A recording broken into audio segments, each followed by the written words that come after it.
Nottinghamshire Police has continued to sack staff in secret over misconduct linked to the murders of 2 university students and a local caretaker. An officer used a work chat group to reveal gruesome details of the injuries suffered by Barnaby Webber and his friend Grace O'Malley Kumar. They were both 19 when they were randomly attacked in the street in Nottingham in June.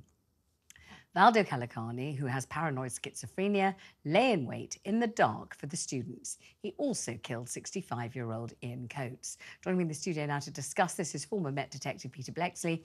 And down the line, we're joined by forensic psychologist Dr Ruth Tully. Hello to both of you. Peter, I mean, this is something that's been brought to our attention by Barnaby's mother, who is, it seems to me, the most exceptional person. She's not looking for revenge, doesn't want heads to roll, doesn't want anyone fired. She's not trying to do that at all. She's not trying to bring about any sort of kind of consequence, except to say to police officers, gosh, you know, we're human beings. The families of the victims themselves, they're real people. You can't, you know, behave in this callous and cruel way about real people. And, you know, you have to feel for that woman so strongly, don't you? Emma Webber has conducted herself with absolute dignity since the 13th of June last year, when she suffered that incredible, unfathomable loss of her son Barnaby. And the same has to be said for Grace's family and also for Ian Coates' sons and relatives, who have been shining beacons of dignity amongst, quite frankly, some utterly unforgivable behaviour by Nottinghamshire Police. Yes. This WhatsApp group, I hope I will be granted the forgiveness of Grace, Barnaby and Ian's relatives if I use the expression that was used in this WhatsApp group to describe what had happened to Grace and Barnaby. They were described as having been, quotes, properly butchered, I know. End quotes. It is so repugnant. It is so vile. But let's just for a moment suggest that may have been a message sent by a young, immature, say 18, 19, 20-year-old police officer, possibly, who's not a parent. But even so, where has been the training, the standards, the management, the role models?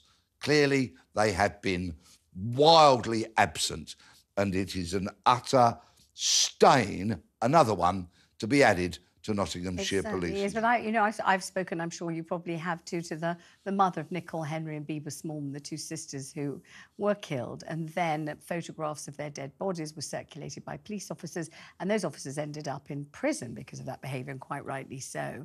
But you would have thought, as they say, I hate using this phrase, but lessons would have been learned. Lessons would have been learned. You've got to treat victims and their families with respect. You've got to behave like a decent human being and a professional more than anything else. I've had the great honour of meeting Mina, and she is just an astonishing woman. Formidable. And of course, that case was front page headlines, repeatedly so. So where is the lessons have been learned that senior police officers spew every time there's a dreadful case like this? They're not being learned. Where are the standards? Where is the decency? It seems to be massively absent across so much of contemporary policing. I mean, in police dramas when I was growing up, there seemed to be a certain kind of vocabulary and a kind of decorum that it was incumbent upon police officers to employ and use at all times. So when police officers would read evidence in court and from those notebooks, and they would say, no, I was proceeding in an easterly direction when such and such. And the reason for the vocabulary and a certain kind of standard way of saying things in a formal communication was so that you get it right. You don't put jokes in, you don't make it a laugh, you don't do it in slang, you don't be slapdash. You say it carefully and correctly in a way of the utmost propriety. Isn't that what it was all about? And as it was clearly understood by barristers, judges, jurors and the such like. Of course, in my day, there was no WhatsApp and social media, and I understand that. And the temptation to behave appallingly is clearly too great for many police officers. Let's remember the WhatsApp cases that we've had from the Metropolitan Police and other appalling circumstances where the standards are just non-existent. Let me bring Dr. Ruth Tully into all of this, forensic psychologist.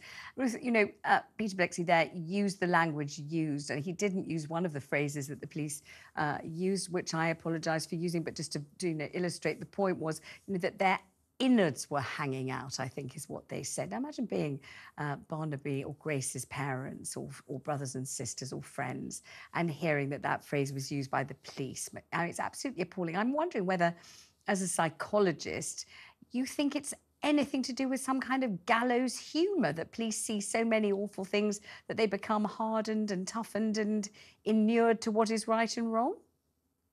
I think it certainly does. In my experience of working in difficult settings with traumatic exposure as a professional to difficult issues, this does come about, and it's a way of coping, and it leads to the question of, are the police being adequately supported with the things that they face in the line of duty? Because of course we know that retention is not going to be good if they're not adequately supported.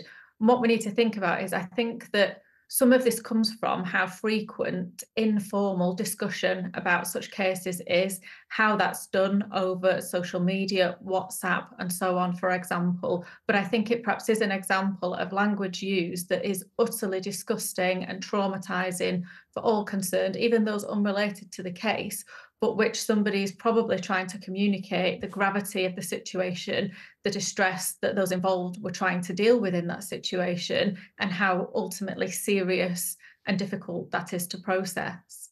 I wonder whether Peter agrees that they were actually trying just to communicate the seriousness of the occasion, or if they were trying to have a sort of brutal humour, a kind of slang, kind of lack of respect for the whole thing, reduce it to something so gruesome and graphic. Well, none of it smacks of dark humour.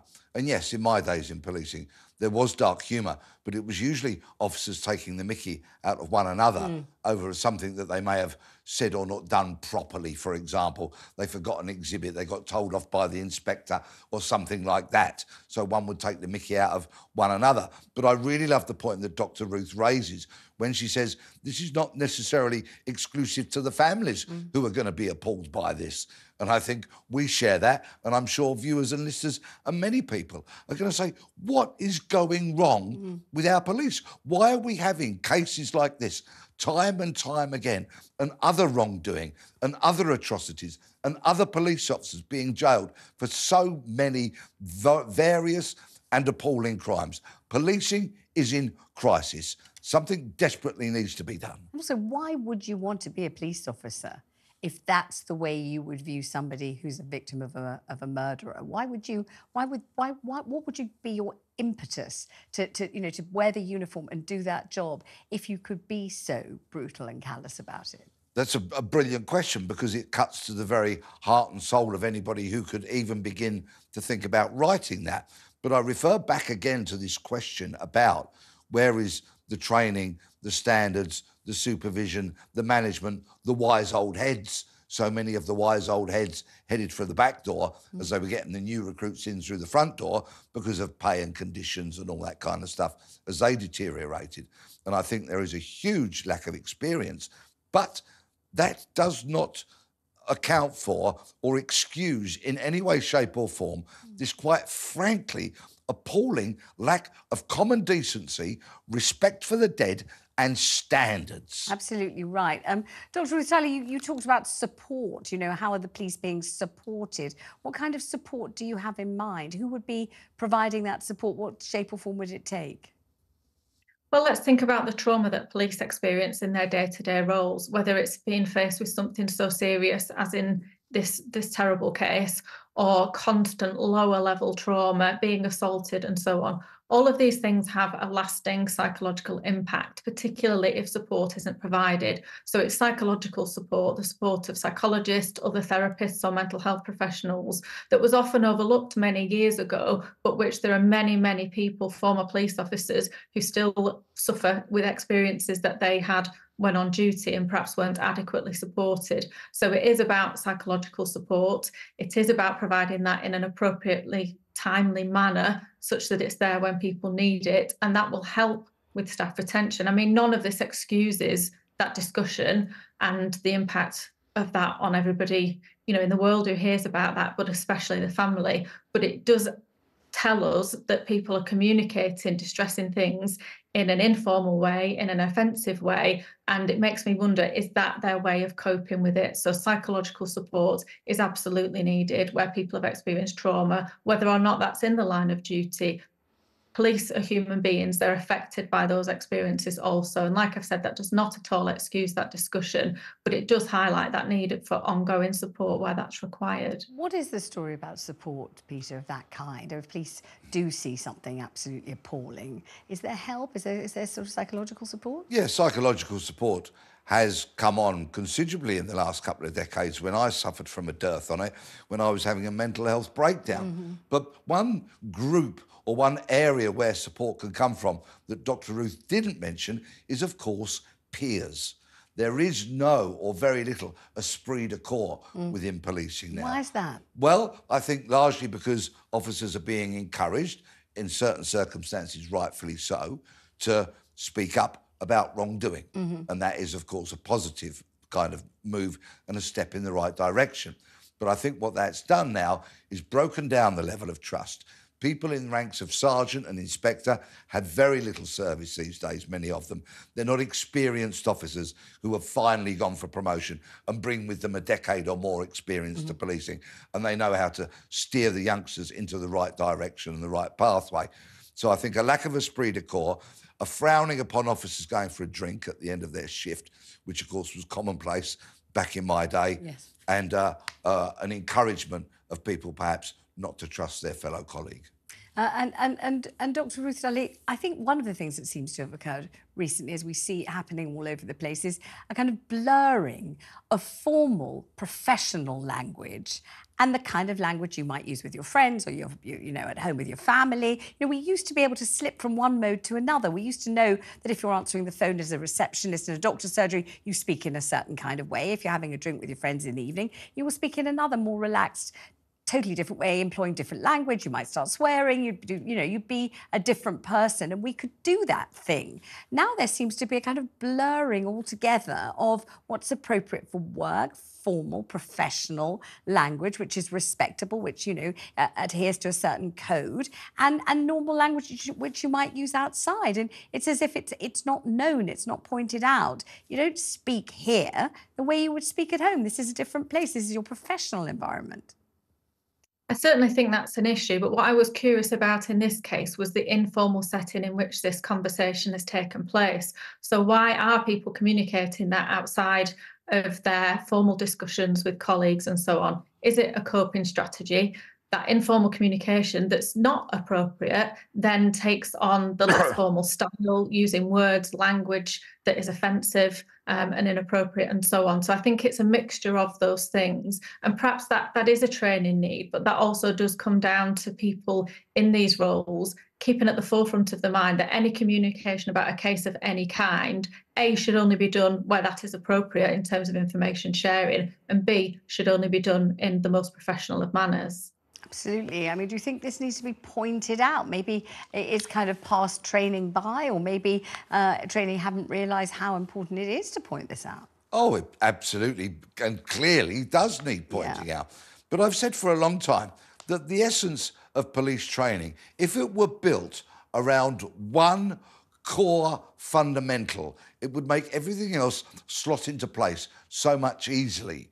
And I say that core thing is do the right thing. If that becomes the mantra for a police officer, on duty, off duty, formal situation, informal situation, written word, spoken word, and every deed, do the right thing, it would make life a lot more easy. Barnaby's mother says that if the people responsible would like to write to her privately or contact her privately, she absolutely guarantees not to make whatever they say public. It's as if she wants to give them a chance to atone, maybe for themselves. Maybe she feels that they need to be able to say it was them and they're sorry. Emma Webber is a far greater human being than I could ever dream of tremendous. I agree with you. She's being. Tremendous. And I think that is just an astonishing offer. Yes. What do you think of that, Doctor? The idea that she said... Very difficult. Yeah. It's very difficult to know how you would think or feel in such a horrendous situation, but that curiosity that she's displaying, trying to understand that, definitely shows some element of wanting to process that. If something had offended me in even a minor way, I'd want to understand it. So in this very serious situation of extreme trauma, you can understand that she might want to process that, understand where that person has come from. How has this come about? She'll want to understand more about that, and of course is doing in a very non-judgmental way, which shows great courage. Yeah, thank you both very much indeed.